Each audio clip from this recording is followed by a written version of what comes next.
forward to it. All right, Kimbrell, thank you.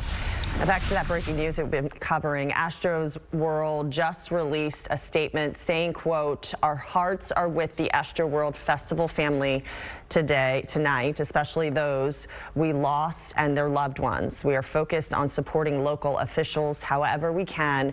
With that in mind, the festival will no longer be held on Saturday. As authorities mentioned in their press conference earlier, they are looking into the series of cardiac arrests that took place. If you have relevant information on this, please reach out to Houston Police." Thank you to our partners at the Houston Police Department, Fire Department, and NRG Park for their response and support. A lot of parents were concerned as you send your child out to a concert like this. And so obviously they were relieved when they were able to get those kids back. Mario Diaz is now with a mother and daughter who were at that concert. That's one way to make sure that you can have a better control of what's going on. You go to the concert with your child, and that's what happened in this case. Mario?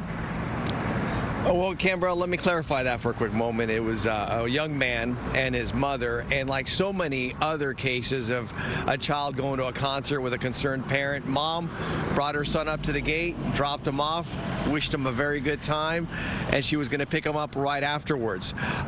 She indicated to me that there was a little bit of a delay in getting to her son, but truly they had no idea of what really happened until this morning. I caught up with Jordan and Ann Irwin just a few minutes ago as they were leaving this parking lot to go catch a flight back up to Dallas. Here's what they had to say about last night's events. How quickly did it go from great time to where you sensed it was dangerous? Once you started to get more closer and closer to the front, it started to get more dangerous. Like the people in the back, they just stood there just chilling, but once you got closer and closer to the stage, it got more dangerous. Did they stop the show at some point? What was your reaction? Did they give when they stopped the show, did they give an indication as to why they were stopping it? Yeah, well, they didn't stop the show for like the whole set. They stopped it for a brief second to get paramedics or security to get the people that were hurt, and then they continued. The show continued after that? Yes. When you wake up this morning and you see the headlines, your reaction? It's scary. What was your reaction when you saw everything? I was a little nervous because his phone had died and I couldn't reach him. So I started texting his friends, you know, to make sure he was okay, and stayed up and walked around until I had him in my presence. And then once I had him, then, you know, we went to bed after that and didn't hear about the news until this morning. This was supposed to be a great night. For sure. One of his best times, supposed to be. And when you see what happened and the headlines of this morning? It was devastating. I was super nervous that it could have been him. I know sometimes he thinks I'm hard on him because I worry about him a lot, you know, but circumstances like this proves to be the reason why I worry.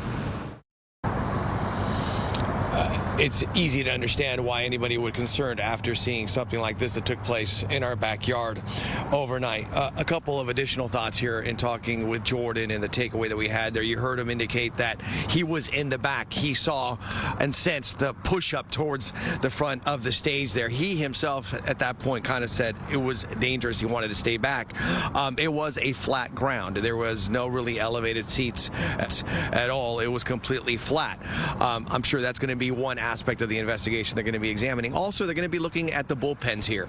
If you've been to a concert before, you have noticed in recent years, you have stages that will go right through the middle of the crowd. You'll have bullpens, and usually those bullpens will be about 8 to 10 feet away from the stage for two reasons: to protect the artist, but at the same time to be able to pluck someone out very quickly from the crowd if they notice they have dangers within the concert. You heard that there have been 256 security personnel at this concert. A lot of times those security personnel are staged right in front of the stage. You have about 8 of them in one portion, or more I should say, but they're about 8 to 10 feet apart, and they're looking while the artist is enjoying playing and the crowd's enjoying. They're looking to see where there is any potential danger. They're going to examine the video from last night's concert. They're going to examine the layout of the stage to see exactly what type of preventative features they had in place to pluck people out if they had to. Again, this was a situation in which they had to go in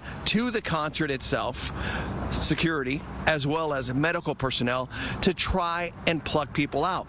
Another telling tale will be, as you heard from Jordan there, say the concert continued.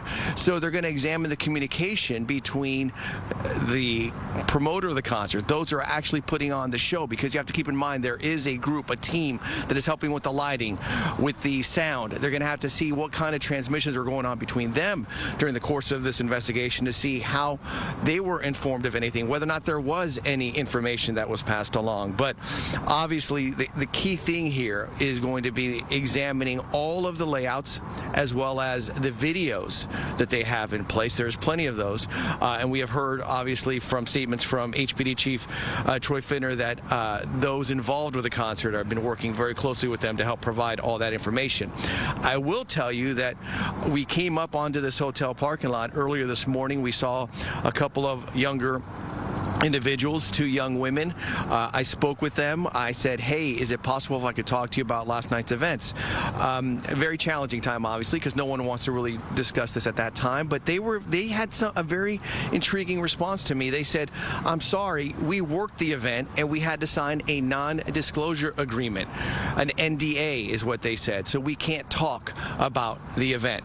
That is another aspect of what investigators may have to end up dealing with at the end of the day here, is to see what truly happened here at the Astroworld festivities. Again, today too, the concert as well as the entire weekend of events has been completely canceled as the investigation now turns into exactly what happened.